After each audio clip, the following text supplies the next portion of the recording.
What kind of big workplace changes can we expect in tech for 2022? Let's talk about it.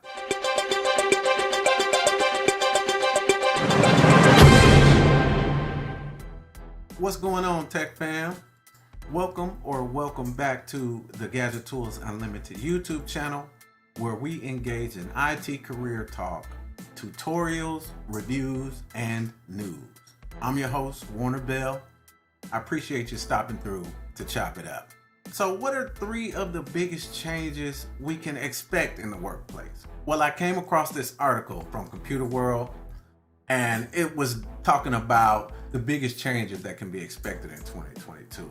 And I thought it would be a good topic to discuss and see how this would relate to us in the tech field, what was discussed in the article. And so I'm gonna read some of the article, and then, we're gonna break it down from my point of view as it relates to IT.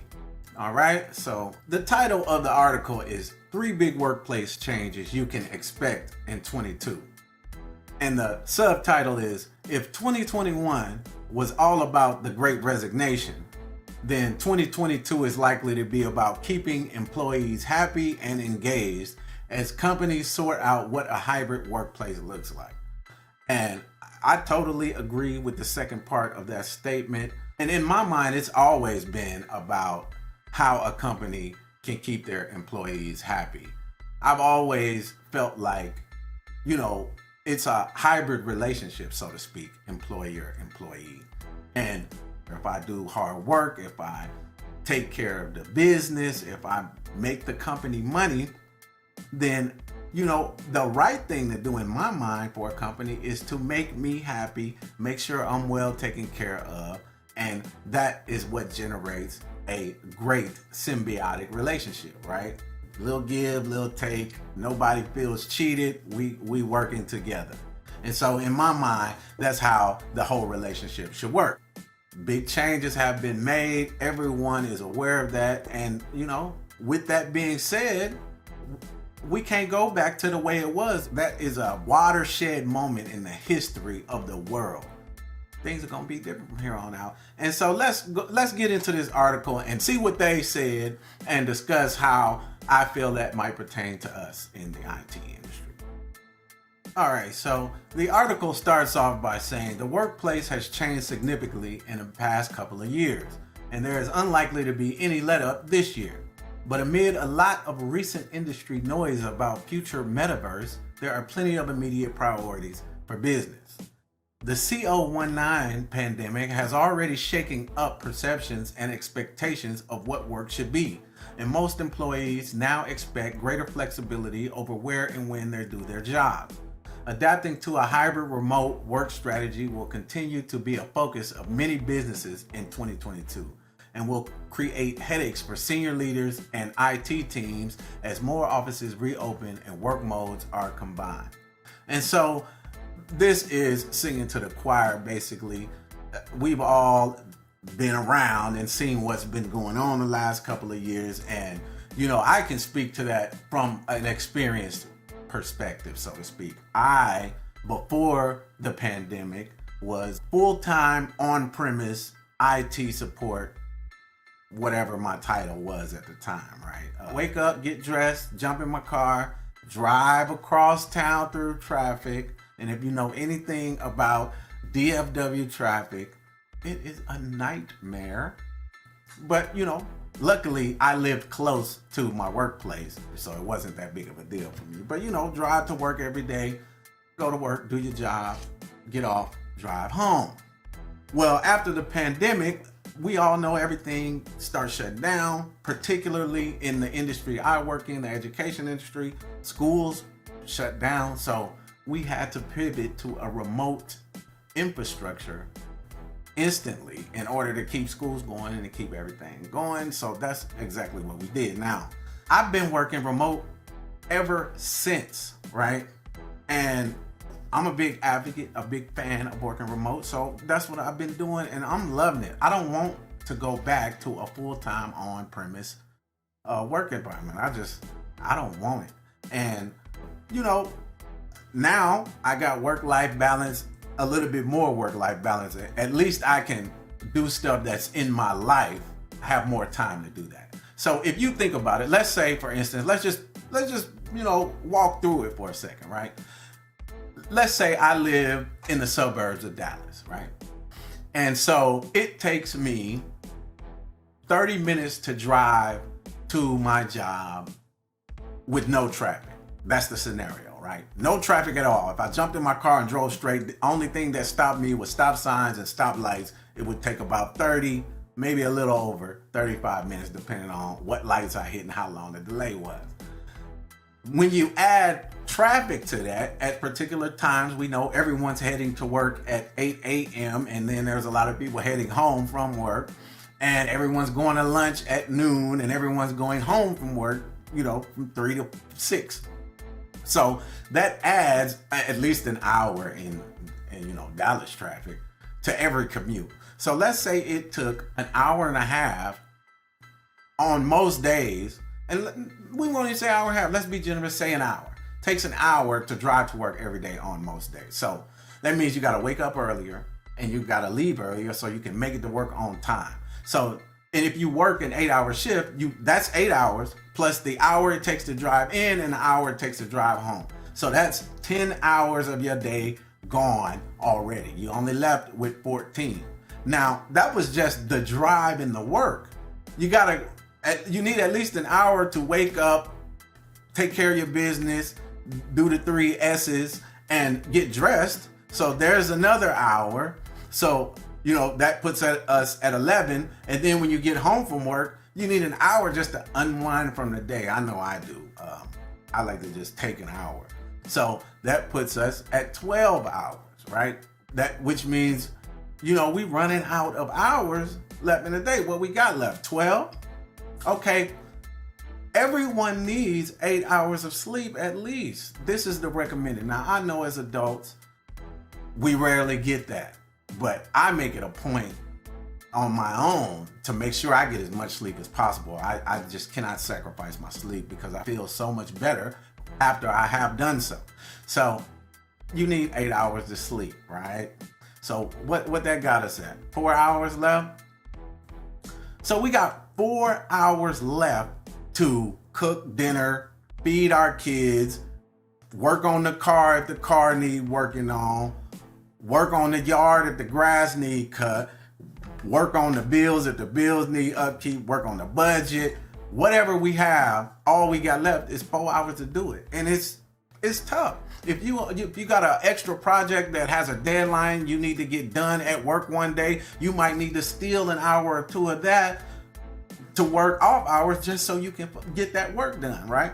If you've got, classes you're taking at night, you need them 4 hours to do that. You have no more time left. So it's very tough to manage in a situation like that. So being able to work remotely, instantly you get 2 hours, at least 2 hours back from your day from having to leave.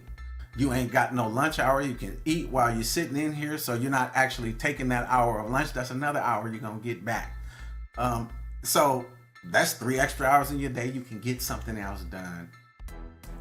I can't speak highly enough of working remotely. Now, I've rambled on for a long time, and I apologize for that. But let's move on down with the article, right? So one of the first big changes that the article suggests is going to be is that hybrid work to dominate as offices reopen, but many efforts will fail at first. Now, that is an interesting thought. Now, presumably, hybrid work is going to be the determining work type for the near future. So that's understood. We can all imagine that, right? Now, but the article says that a lot of people are going to fail. Let's see what the article actually says about it.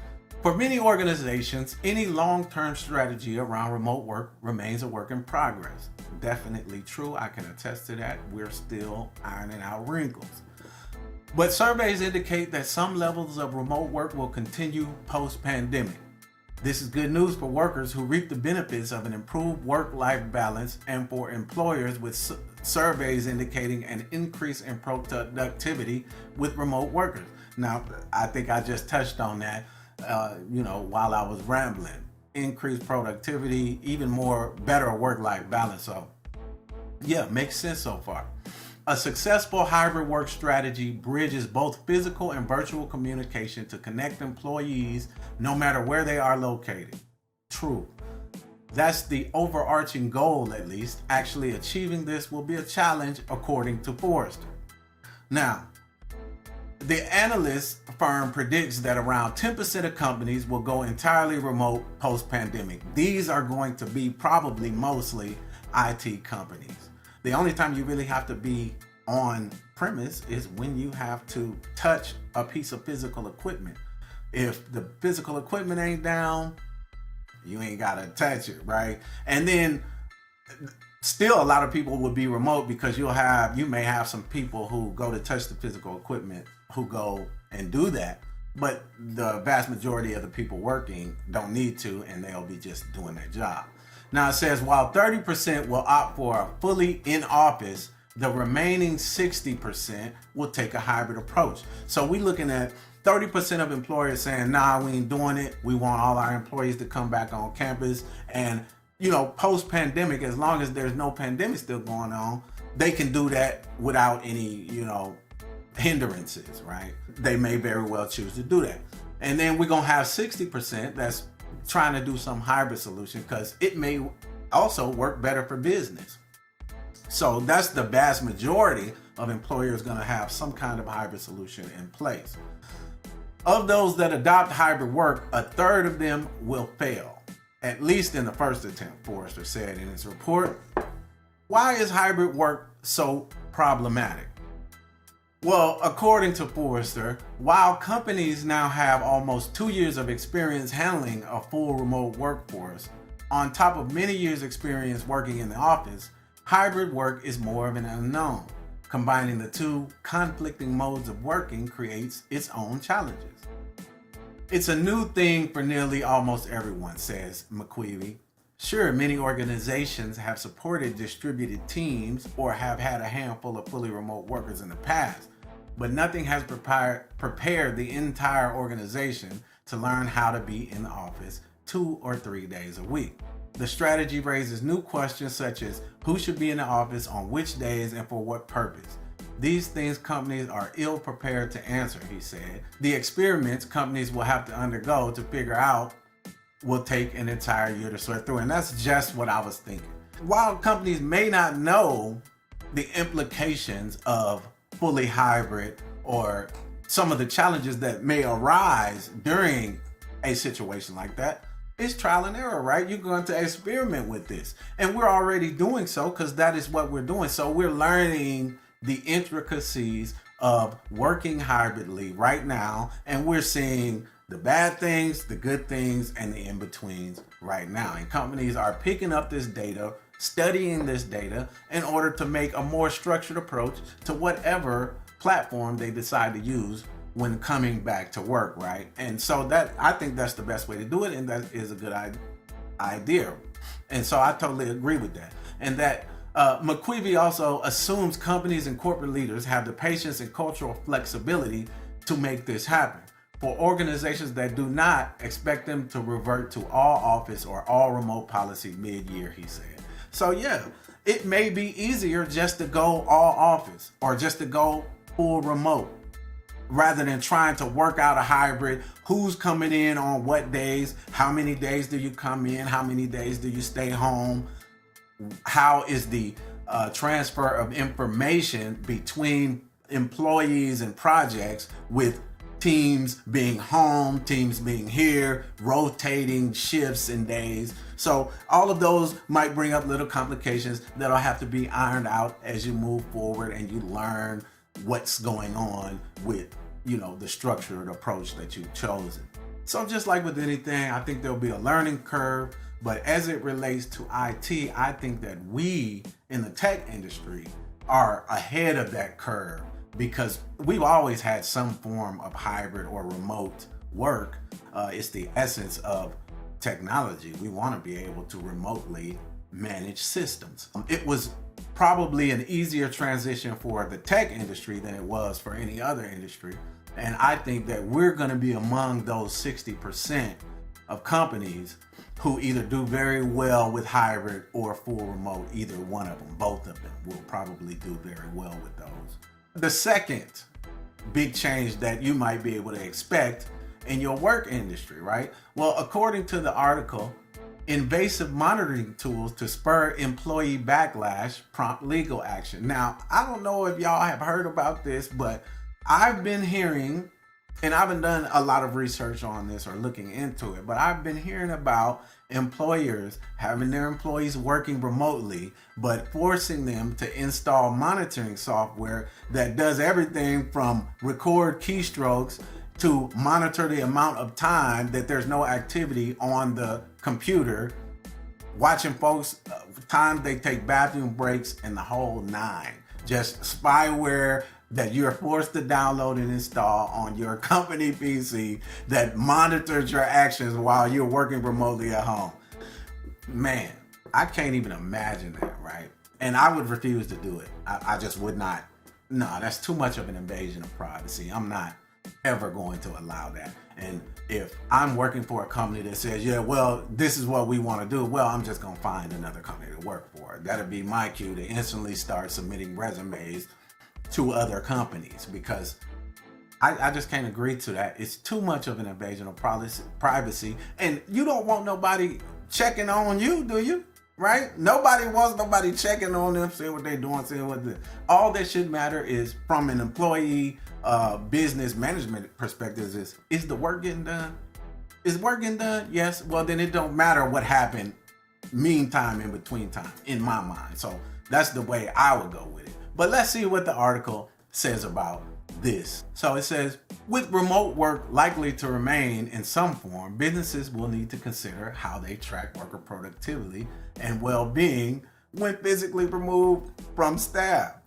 Analyst firm CCS Insights forecast that some organizations will go too far in their attempts to keep tab on employees, and we're seeing some of that already. It's happening, resulting in worker backlash in 2022. Absolutely.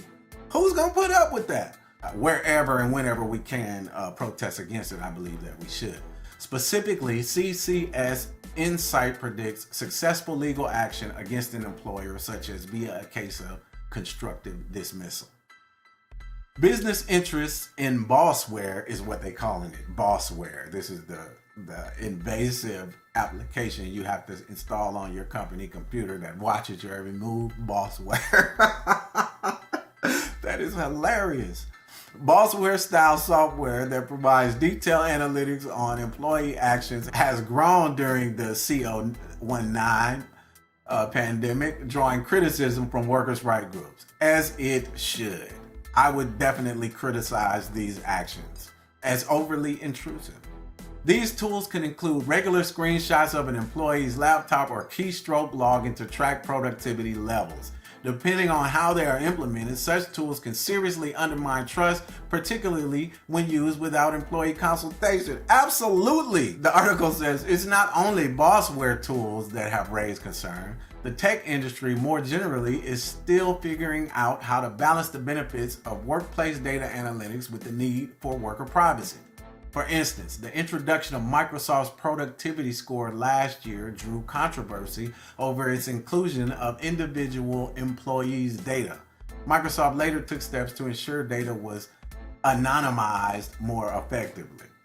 CCS Insight principal analyst Angela Ashenden said the major collaboration and productivity vendors are treading carefully around employee privacy concerns.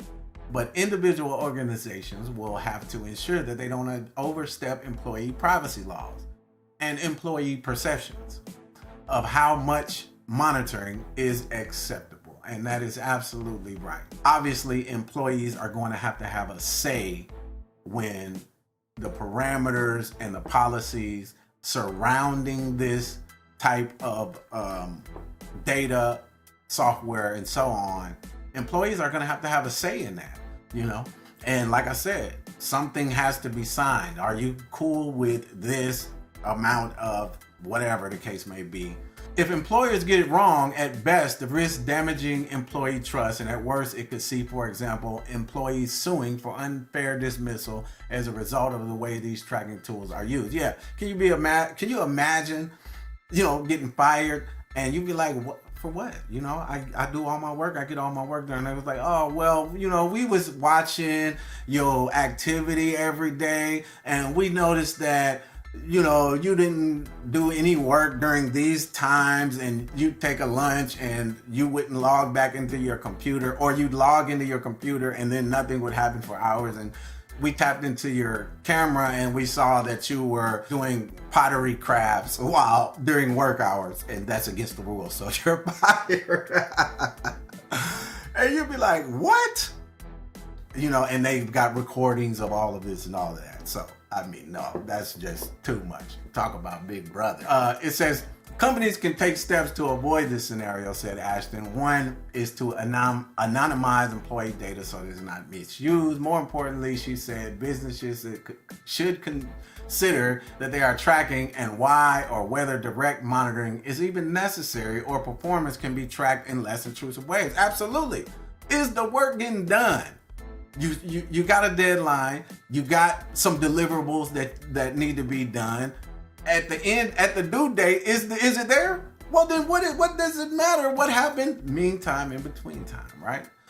That's all I'm saying. That's my opinion, but employers are gonna feel different. Some are gonna agree, some are gonna disagree. It's gonna depend on your industry and the employer you work for. But I kind of suspect, given the way things are going now and people are resigning and leaving jobs in droves, for better situations and demanding more money, I kind of think employers are going to have to wake up and recognize that we got to say in this too. And I'm so glad that employees are finally understanding the power they have in this economy, in the business world. And so that we can have a real good relationship between employer, employee, worker, and company. Now, the last major change that you could probably see in 2022 in the workplace. Let's see what the article got to say about it. They say staff shortages to prompt improved employee experience. And this is a benefit to the employee side of the situation, right? So let's see what the article said. One of the major workplace trends of the past year is the rise of staffing shortages across a number of industries. Part of the so-called Great Resignation. And I know you didn't heard about it. And here's the thing. You're not seeing that so much in the tech industry. You're seeing a lot of people leaving other industries to dip their foot in the tech. People is coming after tech jobs. There's so many available. They pay so well. And people are tired of being taken advantage of. And so all of these low-end service jobs and these jobs where employers just want to pay the bare minimum for your labor and make all the profits they possibly can, the employees are like, nah, we done with that, fam. You're going to have to come with something else. And the ones that's coming with something else, they send an influx of new employees, new people, new opportunities, new candidates to kick from, larger pools, right? Of candidates to choose from, right? The situation is likely to continue into 2022 with employers struggling to hire the right staff and investing to keep hold of those already employed. Absolutely. Because the mindset is, why should I stay here? I've worked here for 5 years. I've only gotten, if I've gotten the cost of living increases in pay, if that, because some of them ain't even giving that. I ain't got no raises. I'm working my butt off all the time. I'm stuck in this position. Why should I stay here when this job is offering me to come in the door making more money than I'm making now? I've been working for you for 5 years. And it's less work, less demanding. Why should I stay here? So if you don't have an answer to that, guess what? Bye-bye. We out of here. You know what I'm saying? So employees is going to have an answer to that question. And you see it happening in the industry right now. Bigger bonuses, more perks, everything is coming out the woodwork. So the article goes on to say, The realization that so many employees are thinking about a change of path is triggering a renewed focus by business leaders on employee experience and on what makes people want to work and stay working at a company, said Ashenden. This is expected to lead business to focus on three areas: employee sentiment analysis to ensure there's no imminent exodus of employees and to address the problems as they arise. 2, improved internal communication and employee engagement. And all of these are important. 3, investment in learning and development programs to give people the opportunity to develop their career either on the same career path or in a completely new direction without leaving the organization. All of these are very important and what should have been going on all along, right? This type of stuff is what makes for great employers. These benefits to their employees and retains employees. But I guess it takes different perspectives before you can see clearly. One way to retain staff will be to allow flexibility at work. You better know it. Organizations that decide to go back to a fully on-site arrangement could lose up to 39% of their workforce. That's gonna hurt. I don't think no employer wants to feel that pain. Forrester also predicts that concerns about employee retention will drive a surge of spending on employee-centric initiatives and technologies. This will lead to a 20% of HR budgets being allocated to employee experience initiatives. And won't that be wonderful? While the number of organizations with a formal employee experience program in place will rise from 48 to 65% in 2022, employee recognition budgets will also go up from 1% of the total compensation to as high as 2%, Forrester predicts. There will also be an effort to extract more value from technologies that were deployed to facilitate remote work in the past 18 months, said McKeeby. This will include spending on leadership development, employee engagement monitoring, and careful collaboration of culture to match the new existence of the business. Ultimately, it is about creating a culture where workers feel valued and connected to the rest of the organization. Employees who feel like they are effective in how they use their skills to make a difference are more engaged and more likely to stay with the employer. And so this is just what I've said, in not so many words, the same thing. You want to make sure your employees feel valued, feel useful, and feel like that there is room for growth for them within the company. And also feel properly compensated. It is a big key to the whole equation. You've got to pay people properly because it motivates them to do more work, to work better. If I don't have to worry about looking for another job just so I can have enough income to take care of what I need to take care of outside of work, that's going to give me a lot more time to be creative about the work that I am doing. That is not a hard concept to understand in my mind. So yes, I think you will get more productive employees when you start treating them better. And that's what I think about it all. So those are 3 big changes that you can expect to the workplace in 2022. And I think all of this applies to the technology and IT field. In fact, like I've said, we've seen much of this already developing and happening within the IT sector, along with a mass influx of new interests in that particular career field. And I'm excited. It's a good time to be in tech. Absolutely, for sure. And the only thing you have to remember after that is to smash the like button so we can get these videos in front of our people, right? And if you like this kind of content, go ahead and subscribe because we're going to be putting some more of it out, talking about the latest news of the day and as it pertains to tech. And with that, tech fam, I'm going to let y'all get back to it. And until the next video, peace.